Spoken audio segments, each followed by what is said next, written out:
Alright, so I said I might revisit this model in this video in terms of how to do texture painting and UV unwrapping the right way.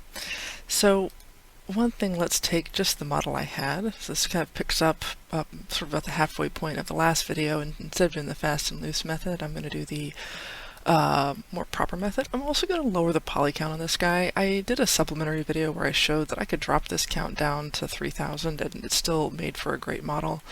So I'm going to challenge myself to go to 6K just because I can. So get rid of the cage because we'll have to remake it every time we make edits to this model.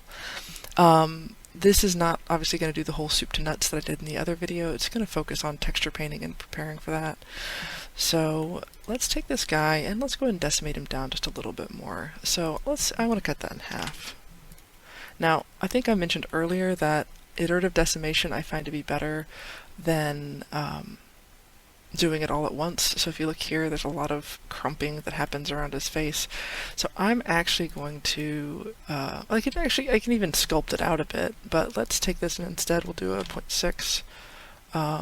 Alright, let's actually do a 0.75 and accept that, and then we'll decimate again, add a 0.75. And you can see how I've reduced the vertices tremendously, but I'm keeping a lot of the details that I lost modifier when I was doing it the other way. So if I do 0.75 again, and we're keeping a lot of the details. So let's do that. And that puts me down to 5K. Let's go a little bit further. Decimate. Gets a little twisted at that. I feel like I'm going to stop there because I still see a little bit in the eyes. I'm also going to do a little bit of touch up on the mesh in sculpting just to even some things out. I don't know that it's going to be the best call, but you'll see I get very fussy with my models and I want them to be a certain way. So let's do the traditional cleanups first. So let's go to edit mode, Control A. Or just hit A. Face, let's make sure these are triangulated. There. Mesh. Clean up. Delete anything loose. Nothing was loose, good. Mesh. Clean up. Merge by distance. Oh. That removed a little bit, and then sorry, clicked out the wrong thing. And then mesh. Clean up, delete any loose that are remaining. A little bit of loose still happened. Just confirming we're good. Nope, nothing there. Nope, flipping around, sorry guys. Mesh, clean up. Okay, perfect, so I feel like that's good. Now, sorry. Going back to here, there's some stuff I kind of want to smooth out just a touch, and this can be done, once again, this might be considered a little bit fast and loose in my approach, but I'm going to take this and we're going to go into Sculpt, and I'm just going to grab that smooth brush and do just a little touch up in areas that I think could use just a little, ooh, totally lost the nose. Control Z, Control Z, Z, Control Z. Let's just do that. Sort of soften the way that's coming around. Okay. And that sort of fixes that sort of weirdness. Remember I was saying there's some oddness on the brow. A little too much there. That still holds the form. I don't like the way this face looks. I'm going to try to just tap it down there. Yeah, that's I like that a little better. Okay.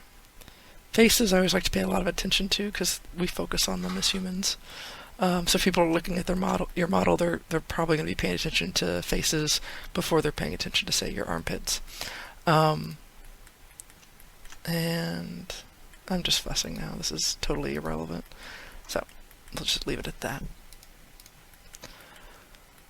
So some unnecessary things that I did there, but let's see. So now we've got this guy ready for go. Let's go ahead and make that cage before I do anything fancy. Control C, Control V, name the second low poly our cage. hide our low poly model, reveal our high poly model, select the cage, go into edit mode with our cage selected, select all the vertices with A on the keyboard, have the shrink and fatten, grab that little handle, and make sure we've got all of the parts of our high poly model covered. Perfect. We'll call it.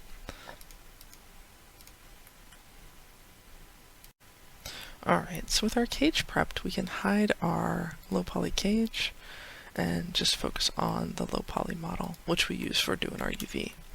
So with the UV, with the low poly model selected, we're going to go into UV editing.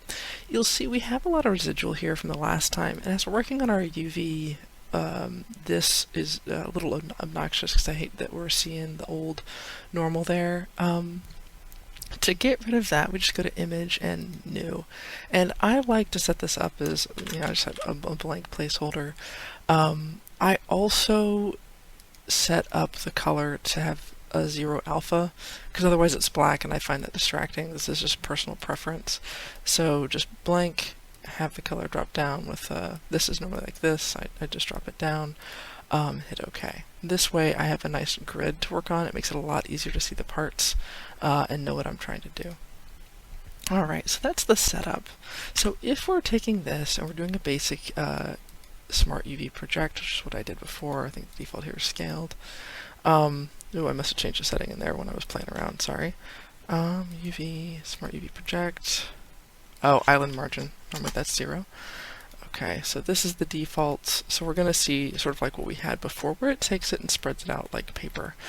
What we want to do is control this a bit so that when it's cutting things out like paper, it's putting them in sort of logical patterns that'll be much easier for us to work with when we're doing our painting, and that we won't have as much sort of spillover and things like that. Alright, so what we want to do is tell Blender, instead of just doing your algorithmic smart project, we want to tell you exactly where to make those lines. And typically these are going to fall around hard edges, clothing, creases, edge lines. They might fall other places, but that's typically where we're going to see them. If we go and think, well, wait a minute, can we do this smart? Can we do like a select all sharp edges? You might have seen this here.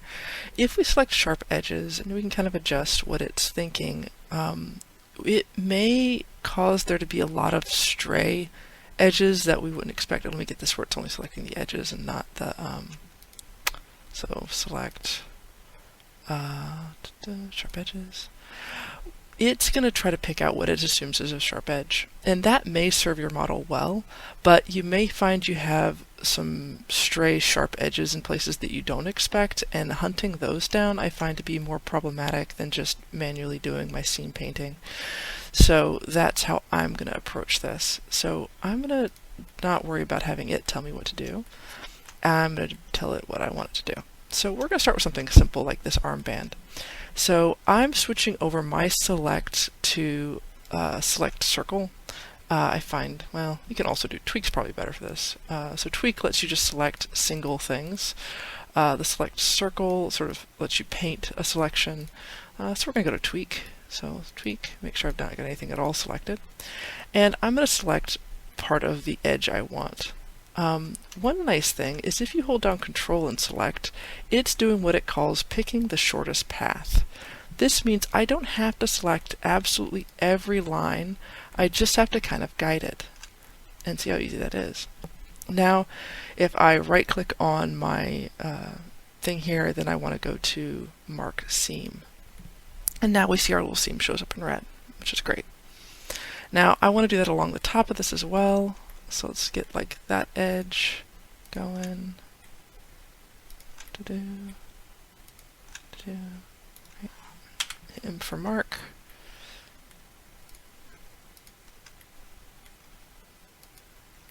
Oh, yeah, it's got to actually path it correctly, because I got to give it a short path.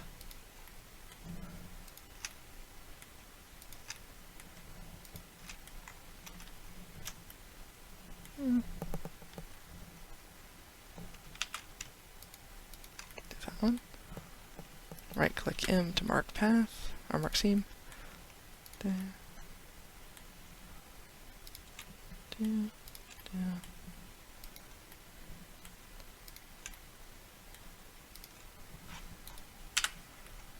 Alright. So that, well, I don't know if I like that. So Control Z. Let's do a little shift click to remove that. I want to pick that one instead. And honestly, probably I did that wrong. Let's redo some of this. Let's redo that seam. Didn't quite pick what I wanted when I was doing it, so.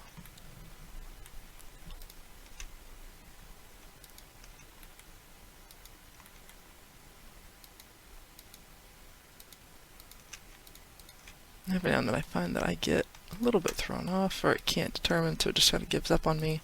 So just kind of play with it. Do a shift click, control click, till you get it. Alright, that looks good. Right, and then M. Alright, so this is getting that seam marked. Now, let me help it out a little bit more and tell it where I want, because a seam isn't just a round object. A seam has to have some other parts to it. So let's do this and right click on M, so that's like the seam, and right click M, that marks that seam, and it doesn't have to align here, so I'll just right click M, mark seam. So that kind of puts those to where if I took that, I could cut it out and it would make sense. Let us do a little bit more so I can kind of give a better example. Let's get this whole like forearm sort of separate out. So control there, control there, control there. We're kind of doing a little, oh, hit the wrong button. I didn't hit control, I was hitting shift. Alright, no wonder it was a little spaced out. Alright, that's, I don't want those lines, I want those lines.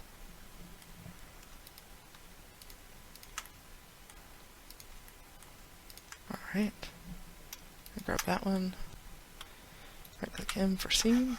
Alright, and that's that arm kind of seamed out, and we want to seam along it. Ooh, see what this crease is? Let's just do a seam there.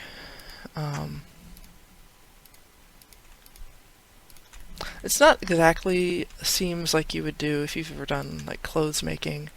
You're picking out some of your edges and not necessarily real sewable parts, if you think in terms of that. But lines that if we were to sort of cut along it would make sense. So let's go with this right now, and I want to show you what I mean before we devote to seaming the whole model. Alright, so before we, like I said, I want to kind of show you what this ends up looking like. So we're going to do a UV unwrap. So I've played around with this a little bit. So if I grab everything and do a just regular unwrap and let it go, you're going to see over here, it's funky as heck. This, if I grab it, let's see if I, over here, like these sections are, it doesn't really know what to do with most of the model. But over here, if I were to say I want to see where this is on my UV map, I can grab this stuff right here without grabbing part of the helmet and say, where is this? Where did you unwrap this? And if I zoom out, I can see that this is exactly what I want, which is a single item, not divided out across the whole plane of my UV. So that is exactly what I'm looking for. This is I've told it what I want to do, and it is exactly in a way that makes sense. Now let's see how it handled the arm. So if I'm grabbing the arm, let's see what happened. And I actually know that there's a mistake in here that you might encounter, so it's always good for me to share those. Don't want that. It's a generalization. Let's just grab it. And it's that when it unwrapped this, it ran into a problem that it didn't know how to resolve. So it just sort of just did what it, kind of did what it wanted to do, or what it was kind of honestly probably what I told it to do, and that's this. So when it's laying these faces out, these parts overlap. So this is sort of creates a non-real geometry. we don't want this because this is going to make painting a pain in the tuchus. This may mean that we have to extend this seam all the way around the arm, even though it doesn't necessarily feel like we should have to. It might just be easier to do so. So let's see what happens if we do that. So going back over here and going back to my tweak tool, making this smaller so I can see. So let's just, no, I'm going back to edge view, and edge, control. So I'm just hitting that control. Oh, hell, it didn't do it that time. Hitting shift and set that control, and control. I don't like that it picked to this path, just because I didn't want it. There, perfect. I'll do that, and right-click in for marking seam.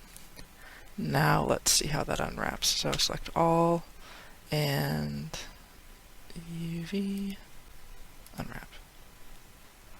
So now this is making a lot more sense. So I'm guessing that this, didn't mean to grab that. This here is all together. And let's see where this guy ended up. You can even grab part of that. It'll just let us see where it all ended up. I'm going to be a little messy.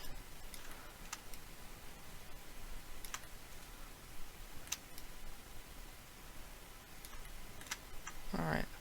So what we see now is how this all very neatly unwrapped. So we don't have anything overlapping. It looks great. Now you're like, well, this is getting kind of close, and it'll come out in the wash. You'll see it'll once everything starts separating, there'll be a little bit more space. There's also something we can do where we can adjust where these things are on here. We can also, I know that we can give it island margins, so that way it doesn't let things touch quite as much.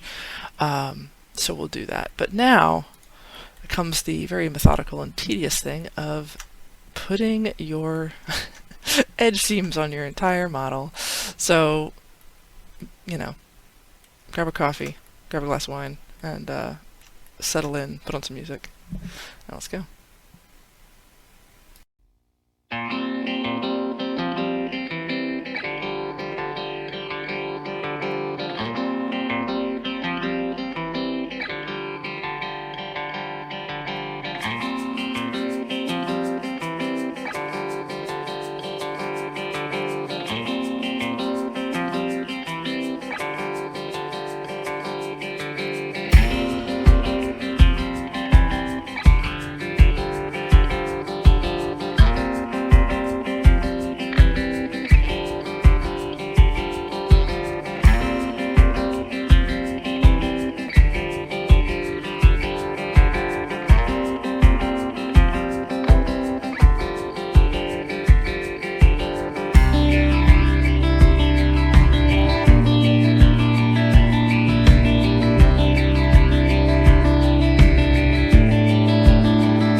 Alright, so that was me doing some basic scene painting.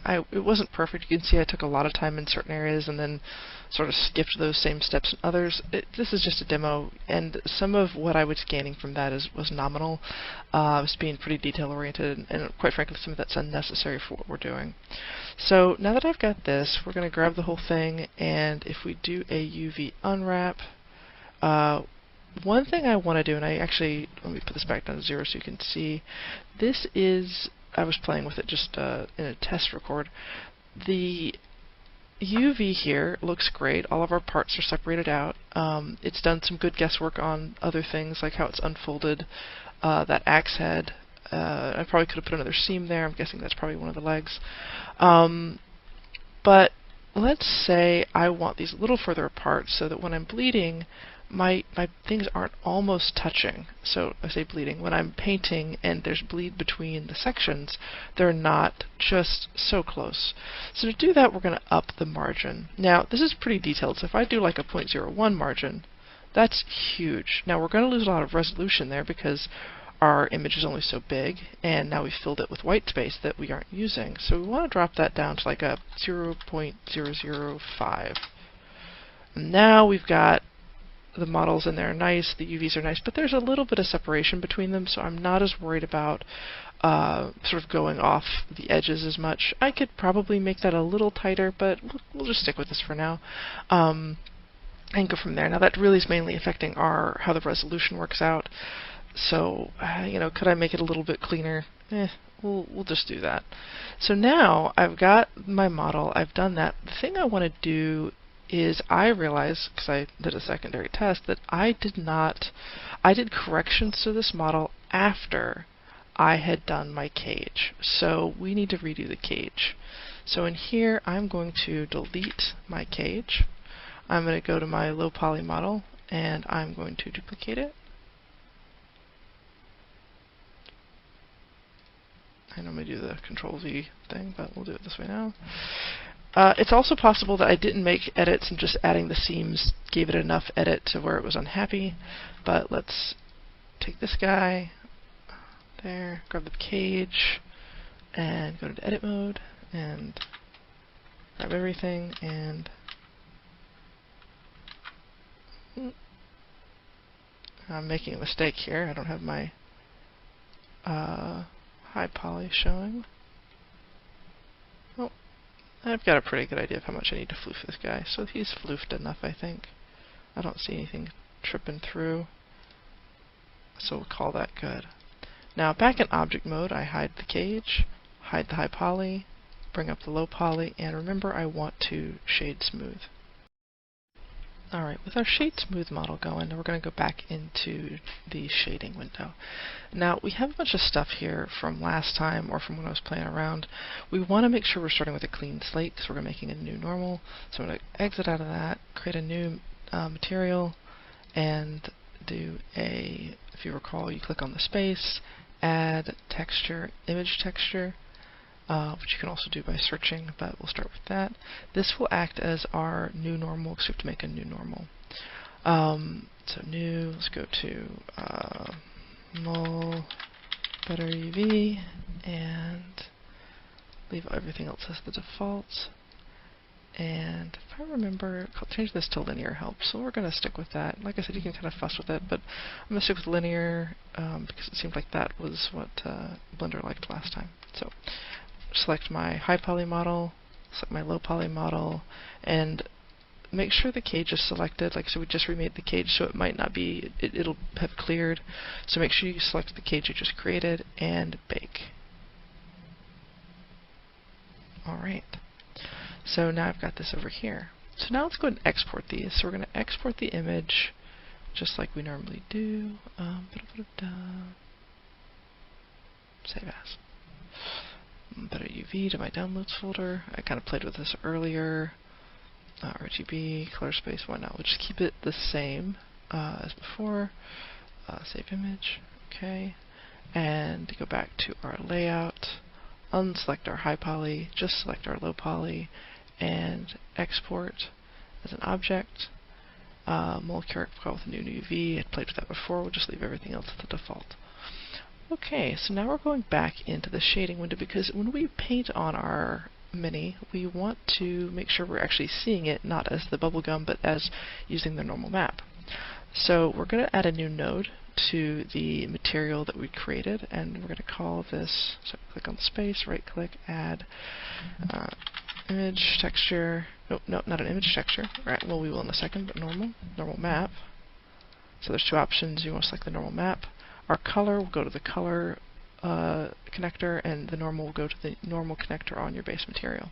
And now we see that the normal map we created just now is superimposed on our model, so we can see it and work with it in that sense.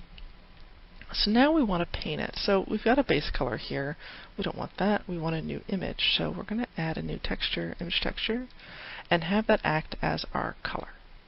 So just kind of connect that over. By default, it's black. Don't worry about that. We'll just call this one the mul new UV color. Okay. Alright, so now we've got everything set up. Now we get to paint. So under texture painting, we'll see our windows. So this, our guy looks good. We've got our color, new VV over here. It's just transparent, that's fine, because we haven't really done anything with it yet. It's defaulted him to just be flat black. That's okay. We're going to start, just to give you an idea of how this all works. The first thing is where you're going to see what you're actually doing in terms of colors. So if you ever lose your place somewhere in all these widgets, it's this top option, which is the active tool for the workspace. So I've kind of hunted around a little bit earlier and tried to pick something that was relatively believably a skin tone. Skin tones are tricky, but if I paint him, ooh, that's pink. Alright, we'll go with that. So we've got a base skin tone that I've put down, and we can see where all of our little UV swatches are over here. Now, two things to keep in mind is this is a paint space and this is a paint space. So if we're in this space and we're painting and we paint it directly on the model, but we can also see where it is in the color space over here, which is nice. And if we paint over here, we can see where it is on the model. So you can see where those parts are if I paint them. So what that means is you can work in either space. Obviously working over here makes a lot of sense. Another thing is if you want to get some base colors down, let's say I know that I want some of the armor to be like a dark, maybe a reddish color as my baseline. Let's go for that. I can kind of find them over here and just fill them. So this is really quick to get some of those areas painted if you kind of know where you're looking. And there's a little bit of guesswork. That's obviously an armband, so I don't necessarily know if I want that one. What is this? What's that? Oh, that's the underside of the helmet. Perfect. What's this piece? Ooh, don't do that.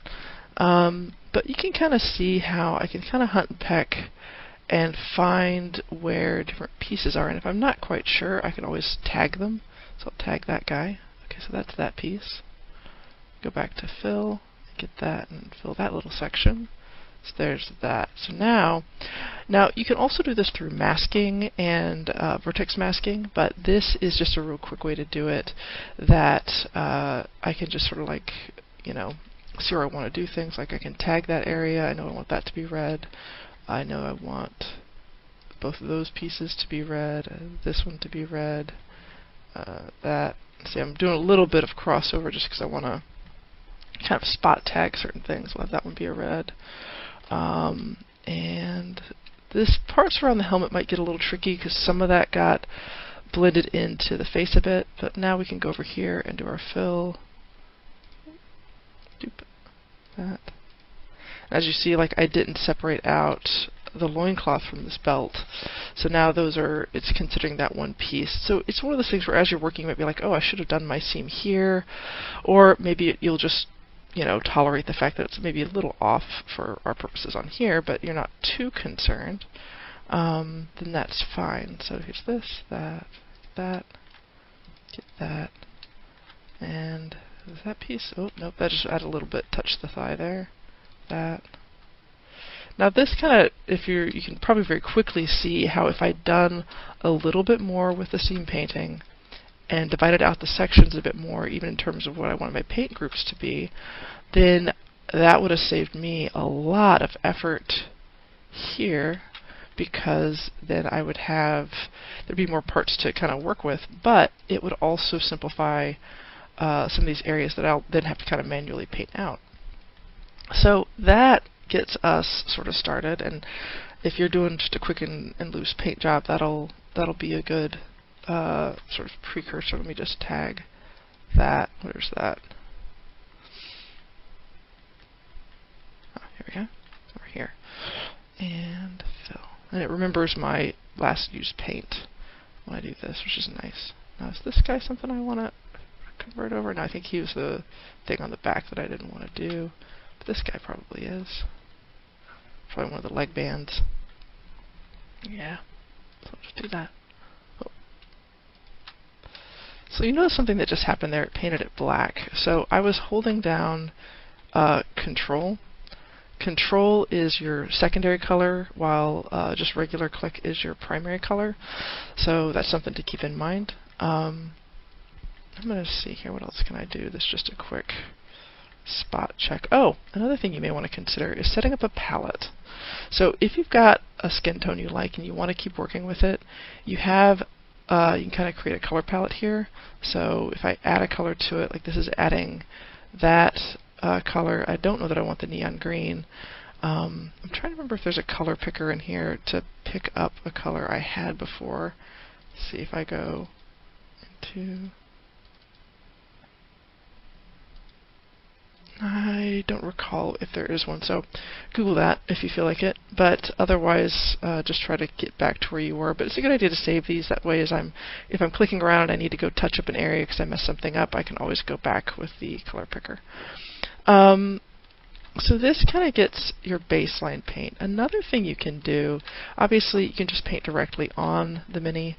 So if I want to do something where, like, see here where this is a bit off, because the lines aren't perfect, you know, there was the low poly mesh, and the low poly didn't necessarily align with my high poly, so I can go in and also just kind of touch those up with paint where they weren't meeting correctly, or weren't meeting exactly how I had it.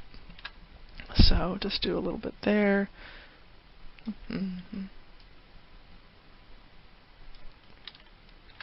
So yeah, that's fine.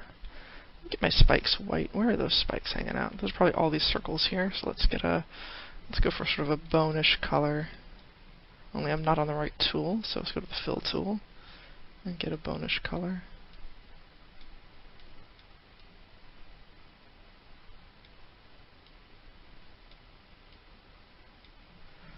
Alright. Oh, wrong thing.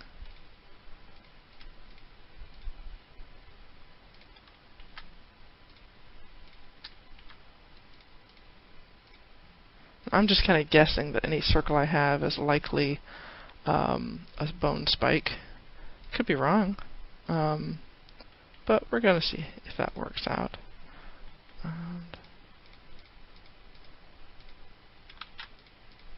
So what I'm doing is I'm hitting Control-Z on my keyboard when I need to do a quick undo, because that's saving me a lot of time, because it's inevitable I'm going to click out of the right space at some point. I'm doing it a lot, apparently. Alright, so now there, see, I grabbed those spaces and those were not, so let's do a quick, oh wait, let's save my color. Let's go for that. Tag that. So that needs to be different, and that needs to be different. So those probably could go back and be the red just for now. If I want to do, if I want to detail those out later, I can. But where's that other one? There. Okay. So that's all right. What's that? That's the back piece. Perfect. We'll just take that for there. I think this is an axe head, so let's grab that bone color. Get that. Now, it's not perfect. Like I said, I didn't spend a lot of time fussing and fixing it. That's a foot, and that's not an axe head. What's this one? It's a little thigh. What's this guy? Nope. Alright, we'll just go back to the tagging process. Oop.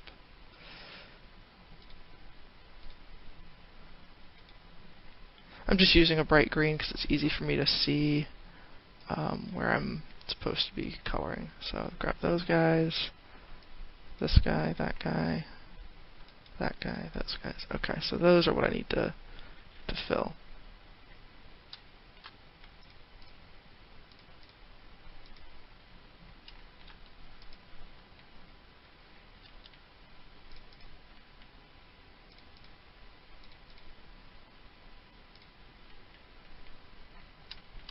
That's probably just a little bleed over, but I'm just going to go ahead and tag it.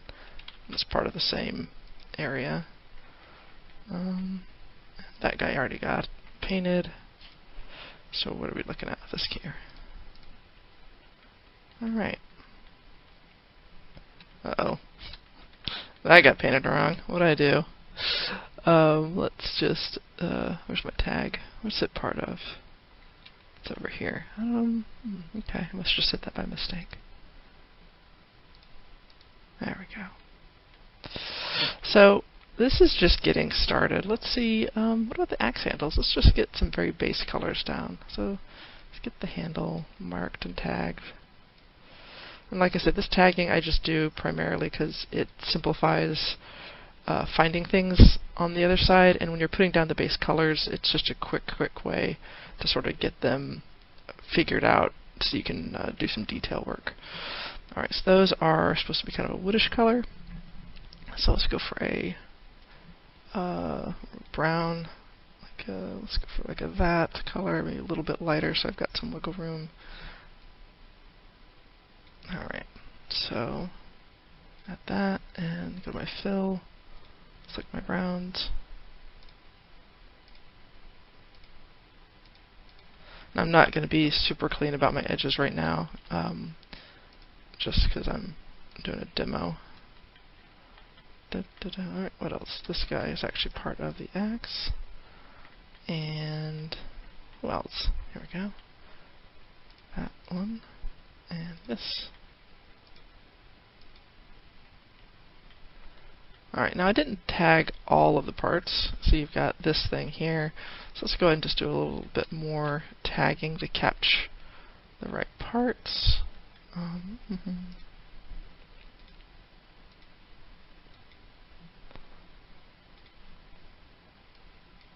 So I want that to be a little bled a bit. I want that to be dark brown. I want this thing to be dark brown. This I don't think I actually cut out really well. We'll go back to that. Oh look, I missed a spike. Huh, I missed a few spikes. Just noticed that. And also apparently this spike I didn't cut out. Let's confirm that. So if I go to my layout, let's just go to UV editing. And we can see, oh, see look, I started to do the seam, but I didn't capture the whole thing.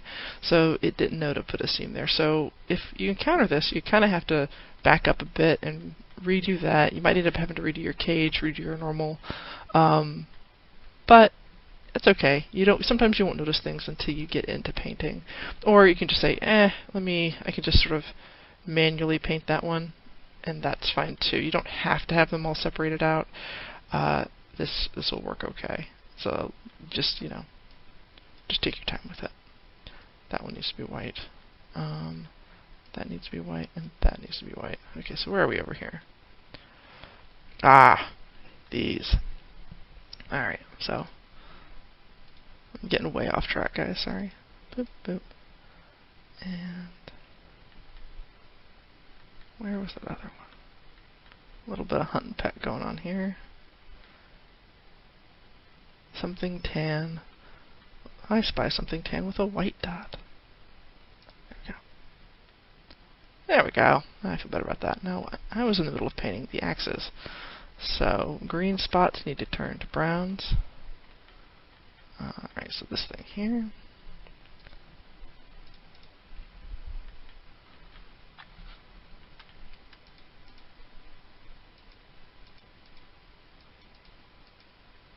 Alright. Surely it had something else. Tagged. Yeah, a little white spot with a green. There it is.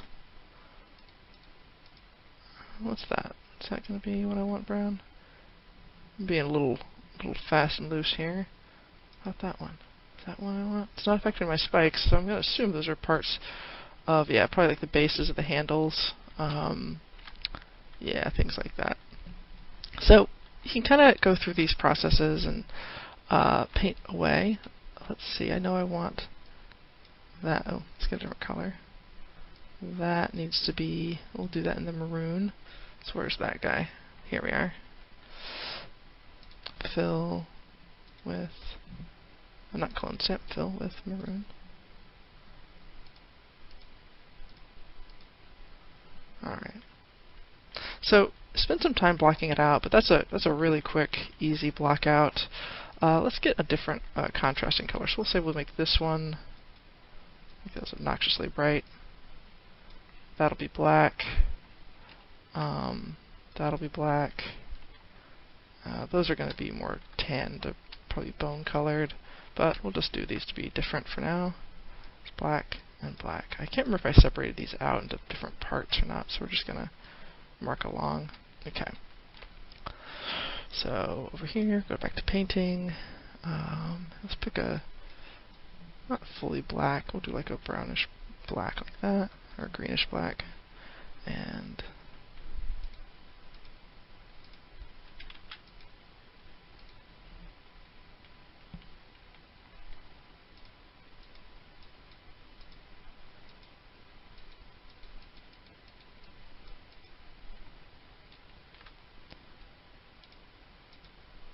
you can see the ones I spent a little more time cutting out. They tend to work a little bit better in this environment. So, alright, so how's that looking? So I got those armbands, that. Did I mark the side of those? You know, I'm going to take a wild guess and say anything long and skinny. Ooh, apparently I didn't break that seam up. So that is, oh no, that's just the arm seam, that's fine. It just looks similar to one of the other bands. Let's see, what's this guy?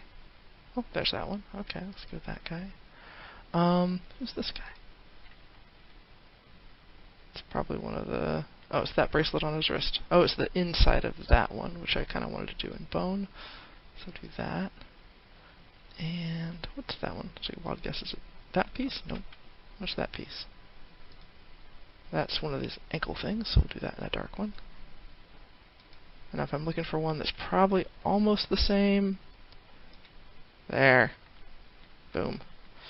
So we're coming together. What about the circle here? What is that guy? Tagged. Probably this thing right here. Let's do that in a fill. Let's go for kind of, I might come back and make that like a brass sort of metal thing. But for now, let's just do that. And if I'd been good and separated out the other sort of buckly bits, then they would also be easy to spot and they'd stand out. What's this one? What's that? I probably already tagged that with something. Where's that guy? It could be like the bottom of one of these. Possibly if I split them. Oh. That's that whole section which wasn't split out. Where's the back of, what's this one? This was, okay, that looks like that's that interior. So let's do that one in dark. Yep, okay. And I'm looking for this guy which got done in bone. There it is. And I'm looking for this one. It looks like maybe I tagged that. There we go. Okay. So there's this, there's that. Alright, so that gets us some basics. Now, if I had been really good and split these out better, I would have saved myself more time on this part. So if you're wondering, you know, where to spend your time and how, obviously splitting this out into material parts would be a very good use of time, because then you're just getting your basic fills done, like in here. So what am I doing? Fill. Oh, because color wasn't selected. There we go. And where's the other horrible garish colors? Here we are. Boop, boop.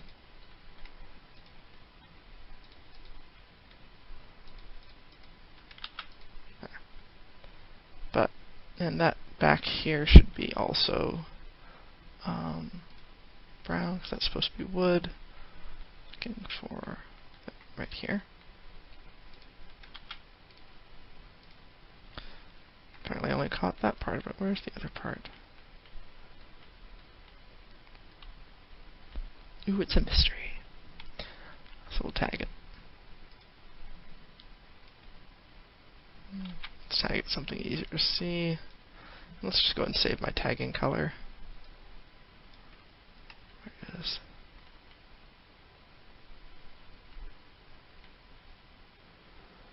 Neon green on white. Here we go.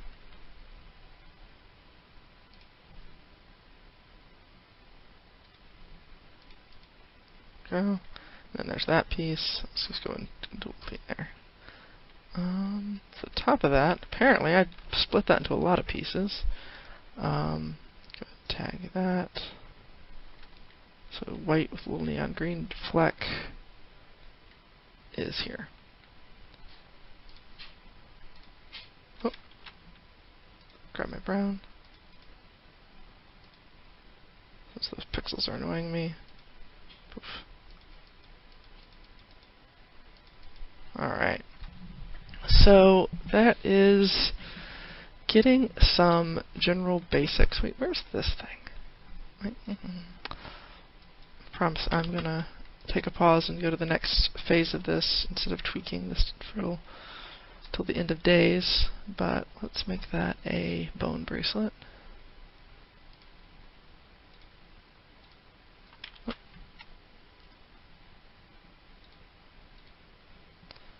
And where's the other snap on that? There. And this back side of it is going to be a skin tone round thing. Guess it's that. Nope, more than that. What is that one?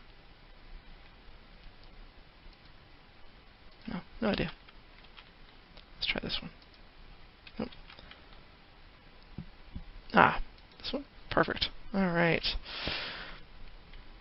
So that is a start. Now it looks very washed out, and like I said, there's obviously some detailed painting to do, but one thing you can do at this stage is so this all looks a little bit flat. So let's say you want something with some more texture to it. I'm just going to kind of show you how you can do that. I'm going to scoot this over to the side for a second.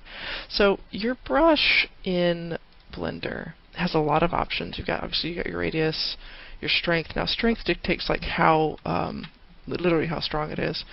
I talked a little bit about the fall off, which I have still as a constant. So let's make that back to smooth for like normal painting. So now we can see, like, if I were to do a little touch of like, just, this is a terrible color to choose, but you can just sort of touch a region and sort of do like a little airbrush effect if you have the strength low and the fall off something smooth, so you can kind of like touch like that.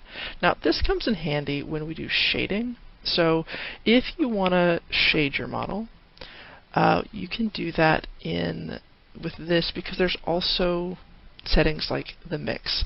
So mix basically says paint on paint. That's fine. But there's also things like multiply and color burn and linear burn, color dodge. So if you're familiar with these settings from other programs, they work pretty much the same. But multiply is a good baseline if you want to do some shading. So pick really any dark color will do.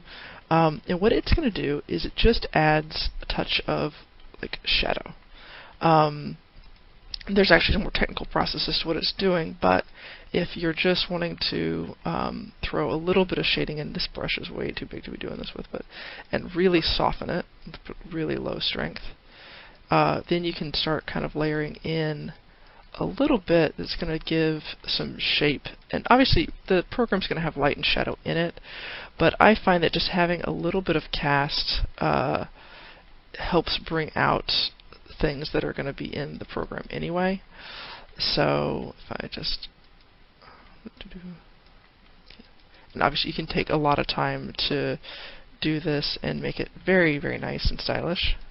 But for me, let's just do a quick show and tell on it, just to kind of see how we can start enunciating things and bringing out light and shadow a bit, making things pop as they say, just to kind of give it a little more body. It also does help things feel a little less flat. So like where this was just a perfectly flat before, well now I've sort of made it a bit more, feel a little bit more realistic, a little more dirty, not just perfectly white. I can also do, if I wanted to kind of do a lightning tone, I don't suggest doing lightnings that are white. They end up having sort of a flat feel. So if I were to do a lighten, now you're going to see this is going to be a little, I've done it really soft because it's a really low strength, but you can kind of see how that just pulls a little bit forward. So you've got something that doesn't look quite as flat, even though it's just really been painted flat. Just adds a little bit of depth to the color and makes it feel like, make things look a little dirty. And it's easy to sort of add that with some of these washes. Now this obviously is unfinished, but for a demo. Okay. And there's a lot you can do there with mixes and shadowing and details. Let's see if I want to do like a little, this seems ridiculous. You're like, this guy doesn't, he could wear lipstick, I'm not going to judge. But you can add a little bit of tone across the face. That's a little bit more than I'd want for him. I might choose something a little more brown toned.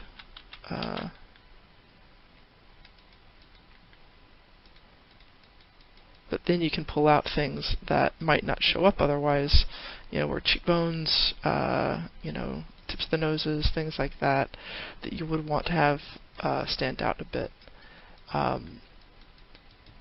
Same thing with like getting a little bit of darkness under the eyes, going back to like a multiply.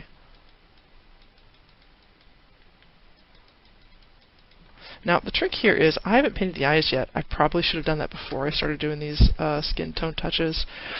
Because if you just paint the eyes spot on, so let's not go for a pure white, that's just would be painfully garish. So let's go back to the mix. Let's pull up our strength. We'll just do a half strength. And if we do a half strength, we get a little bit of a softer look, because people's eyes are not as terrifyingly white as we sometimes end up having them drawn. So do that. Oh, these are going to look really big, but we're going to soften it a bit. And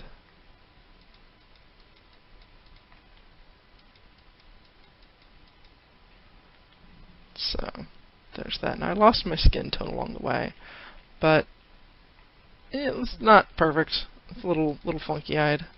Kind